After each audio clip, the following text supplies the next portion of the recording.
जहां पर शिक्षक भी कहने लगे थे कि राजनीति एक गंदगी फिर हूँ क्या और बोल रहा हूँ क्या सोच रहा हूँ इसको मुझे कोई आइडिया नहीं। जरा मातो और धीरे धीरे घूमते गए। जब खाने का समय होता तब कहीं रुकते, मीडिया कर्मी फिर पूछते क्या आप इसी प्रकार जिस प्रकार आप झारखंड में एक अकेला विधायक पूरे विधानसभा में नए नए मुद्दों को लाते रहते हैं, आप उसी सोच के साथ बिहार में विपिन सर को विधानसभा भेजने के लिए आए हैं।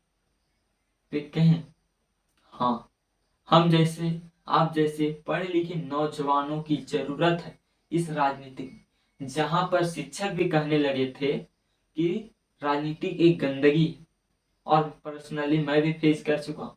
जहाँ 10 कक्षा में मैं था, वहाँ के इंग्लिश लिटरेचर सर आदरणीय वे कहते राजनीतिक इज द डर्टी गेम। इससे सुनकर बहुत दुख हुआ, क्योंकि राजनीतिक से आपका भविष्य तय होता है। आप क्या करेंगे, कैसे रहेंगे, उन सभी का चुनाव, उन सभी का नियमावली उन सभी लोग बनाएंगे जिनको अच्छी प्रकार से पढ़ना नहीं आता, समझना नहीं आता, वे बनाएंगे और फॉलो करेंगे पढ़े लिखे लोग। तो बहुत ही दर्दनाक स्थिति होगी। वैकेंसी समय पर नहीं आने का कारण है कि उनको परवाह नहीं है कि नेता का बेटा कभी इन परीक्षाओं में बैठेगा नहीं, हमारा भविष्य इसमें कुछ लगा नहीं। मगर उन पढ़े लिखे नौजवानों का भविष्य लगा है जो दिन रात लगा दी अपने आप को कि सरकारी नौकरी पाकर अपने परिवार को संभालेंगे। मगर वहां पर देखने को नहीं मिलता। शिक्षा की कहते हैं डर्टी गेम। सारा नियम बनता है कहाँ से? विधानसभा से। विधानसभा में कौन बैठे हैं? अनपढ़ लोग। वहां मतलब नहीं है कि कौन क्या कर रहा है, कौन पढ़ रहा है, कैसी हालत में पढ़ रहा है, हम वैकेंसी निकालेंगे, किसको लाभ हो किसको नहीं, वो विश्लेषण नहीं कर पा रहे।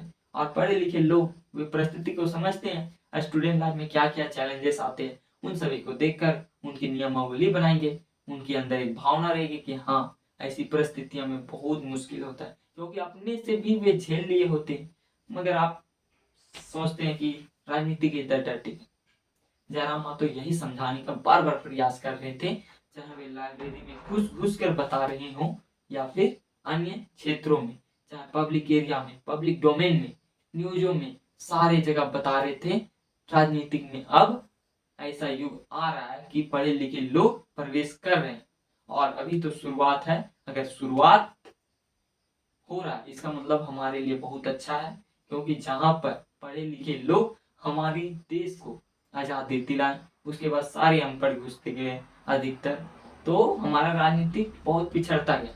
अगर वहीं पर हमारा राजनीतिक को अच्छा कर दिया जाए, पढ़े लिखे से भर दिया जाए, तो हम अपने राज्य को संवार सकते हैं, अपने देश को संवार सकते हैं या बताएं। और जयराम महतो का यह बात तो हमें बहुत पसंद आया, क्योंकि जो पढ़े लिखे होते हैं ना, वे सोचने में समृद्ध होते हैं, तार्किक रूप से, फैक्ट रूप से।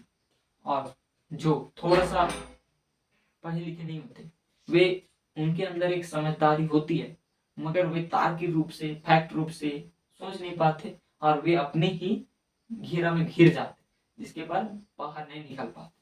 इसीलिए वे नियमावली भी वैसे नहीं बना पाते जिस प्रकार की सही होनी चाहिए। तो आपको भी पता है, हमको भी पता है कहाँ से बदलता है, मगर राजनीतिक में पढ़े लिखे लोग नहीं आने चाहिए। यह सपना दिखाते हैं हमारे शिक्षक, हमारे जैसे लोग की पढ़ाई राजनीति बहुत गंदा। क्या ही बात करें भाई साहब, आप जितना बोल रहे ना, वे सभी नेता चाहें, सभी मंत्री चाहें कि संशोधन कर इसे हटा दिया जाए बोलने की, कि आप मीडिया में ऐसे नहीं बोल सकते, वैसे नहीं कर सकते, तो बोल भी नहीं सकते आप, आपको तुरंत गिरफ्तार कर लिया जाएगा।